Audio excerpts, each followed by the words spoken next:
We're Peter and Charmaine, and with our puppies Romy and Benny, we bought a house in Italy. On our channel, we'll be documenting the good, the bad, and the sometimes utterly bewildering world of moving to Italy and renovating an old Italian home.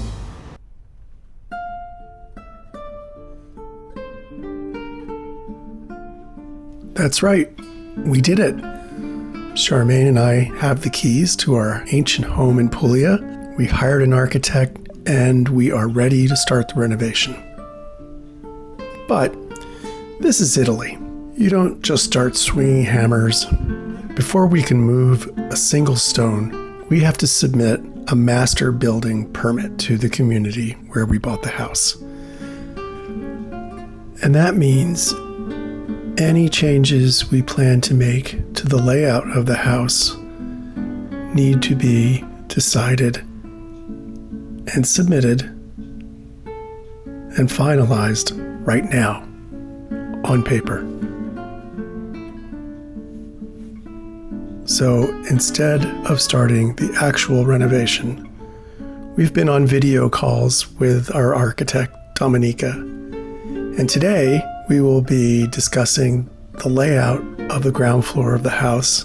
We'll be talking pizza ovens, and we'll be learning how much we don't know about Italian laundry. To get started, I mean, we really liked your approach to this, and we really appreciate some of the work that you've already done to show us how good or how expensive or, all of it, what it could be without, getting into the details yet. But, that we really appreciated that. I think just understanding the scope of what we got ourselves into. And I think, I think I'm speaking for Charmaine, but I definitely felt like we walked through that place and thought, oh, not much to do here. This is great. It's all standing. There's no holes in the roof. There actually is a roof. You were great at, I think, bringing us back to reality of what the project could be and probably needs to be, just to be sort of something that we want to live in. And that's our plan. Within 3 years, we want to be living there full time. So we have plenty of time to do that. So now it's, let's get started and see where it goes.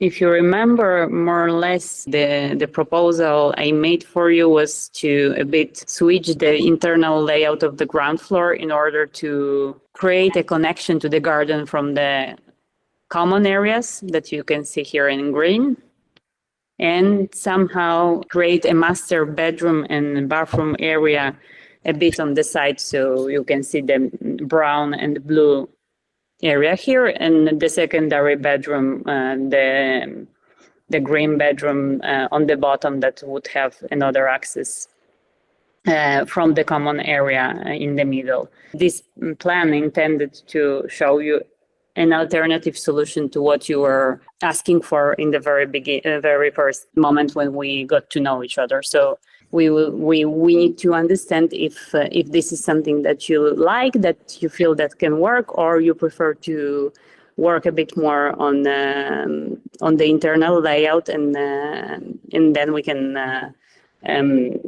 find the solution that is optimal for you and feasible for us, and we will proceed with the permit built on this solution. So, Charmaine, what do you think? I think we almost felt like leaving it the way it was kind of, what we initially talked about, where making that master bedroom the kitchen. Yes. I think we've been thinking that's what we would just do and not really turn it on its head like this. I guess even at this stage, and this is critical, right?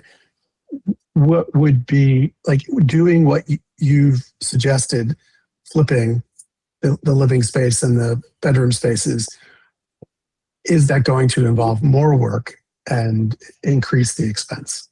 In terms of costs, I think that especially if you feel that the solution of opening the window to the garden is nice in any of these options, so in master bedroom here or there, or kitchen here, at the end, probably the additional costs in relation to your proposal is actually this, the opening to the garden. So, and if it's something that you like in both options, in master or in the kitchen, at the end, I think more or less we are there with the costs, with the hardware of the I project. think we did like that opening into the garden very much. I don't know. So- I'm leaning towards doing the kitchen layout like she's proposing. What do you think, honey? Me too. Yeah. I don't know why we didn't. We just I don't thought it would be more involved and a big change. So we didn't want to take on something that just added costs.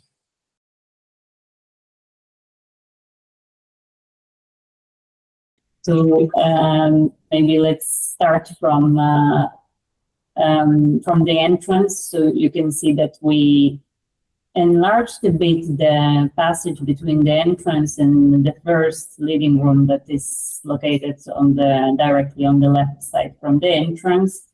And the idea is basically to try to have a more fluid space that can be in and out between the living room, maybe with the TV, the one that is directly on the left side, and the sitting room with the fireplace that is in front of it. We don't have much space to put any kind of closet for coats or something similar. So we might explore an option of putting it where you can see the plant in the angle in the fireplace, living room, or we can recover some space in the wall that divides entrance and the storage room.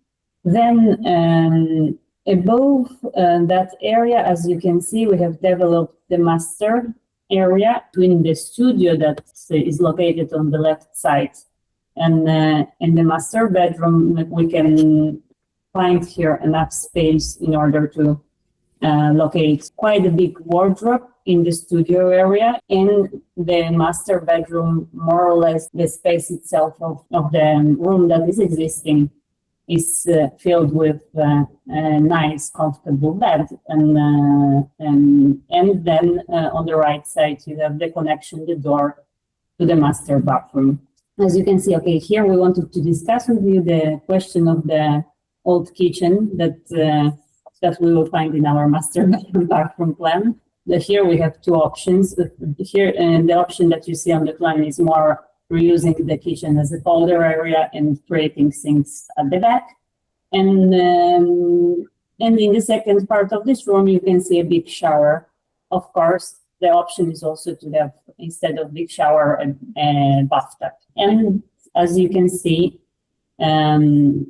we started to work on the idea of the kitchen. This is the version that we did in order to create a kind of more modern type of a kitchen. So you have the linear kitchen at the back with the window, and then you have in front of it an island with the sink and a table on the other side of the room. So let's say it's a kind of more modern type of setup. But this is also a question a bit to be discussed with you on how you imagine that area and how you think it's more functional for what you are used to do, how much you cook inside, and what is your, let's say, request. So if we can start to maybe discuss this floor first, maybe it will be easier just in order to follow up on all the details. I mean, because this is one solution, you could put everything on the other side where the table is and have the table on, just flip the room. Could you still use that chimney in some way for like a pizza oven or? For sure, we can try to reconnect it through this niche. I know that a pizza oven is always a difficult. Right. Is that one of those things people are like, oh, we want a pizza oven, and then you're like, you'll never use it. Yes, and most of people don't really know what is pizza oven. So just a second. This is a pizza oven. Okay, so this is how it looks like in terms of inside. This is our. Yes.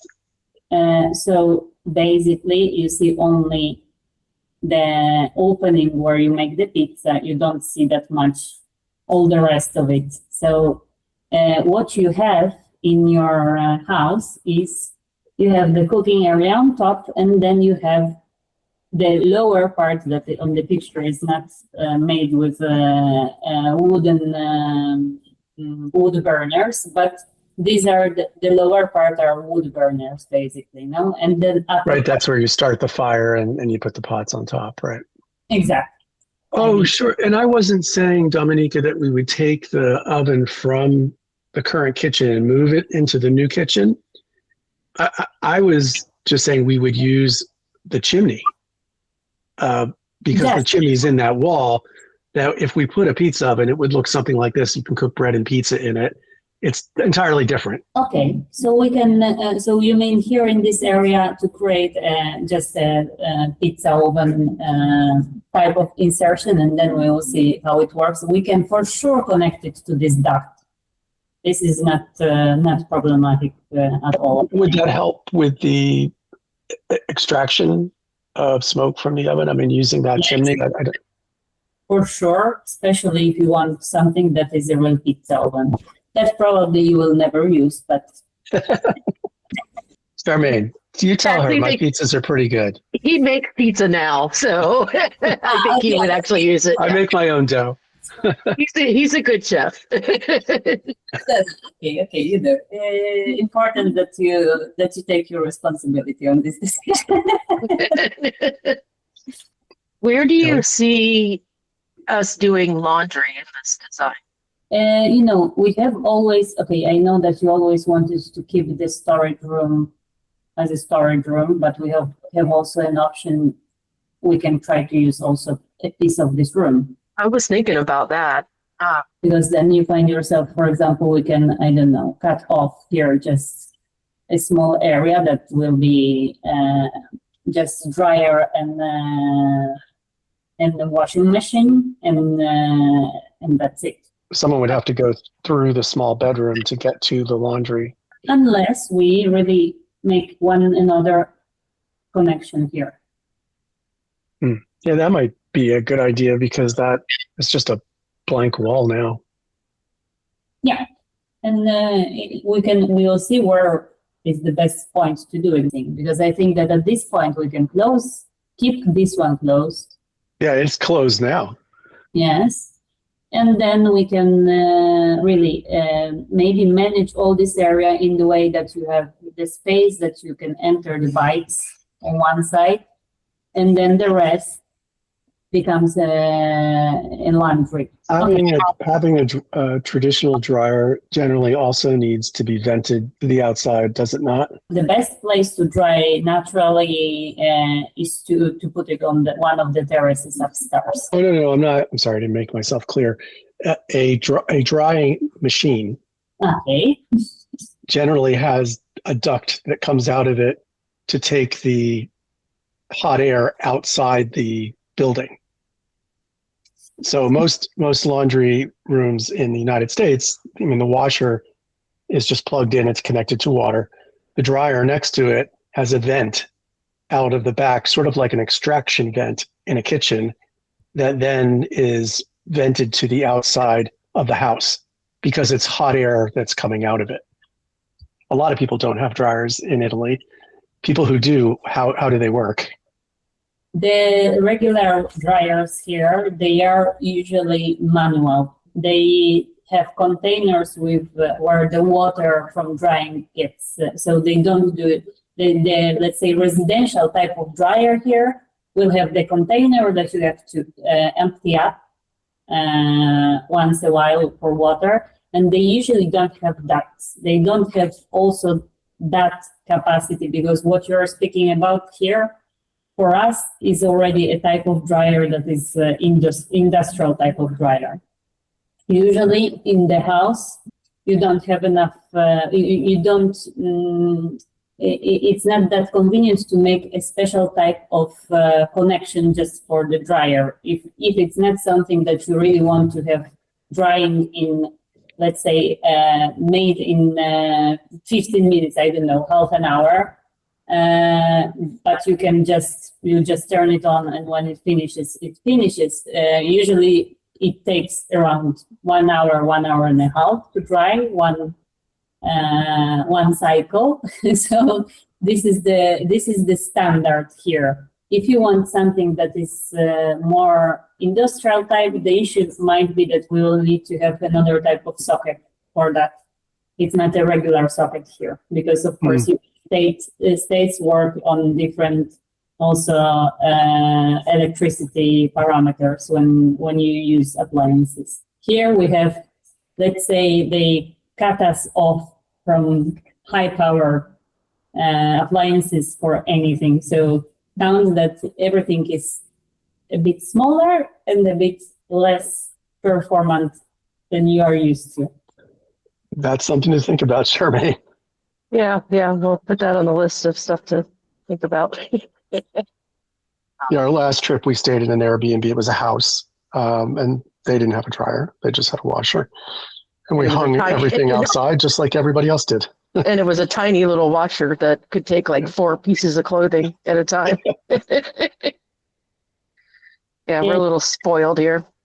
No, I have a dryer also. And I also said that in my house, there is nothing that might be bought with the fabrics that doesn't go to the dryer. So there is a rule. It has to be able to be dried. You know, this is a traditional Italian tradition is stenditoio.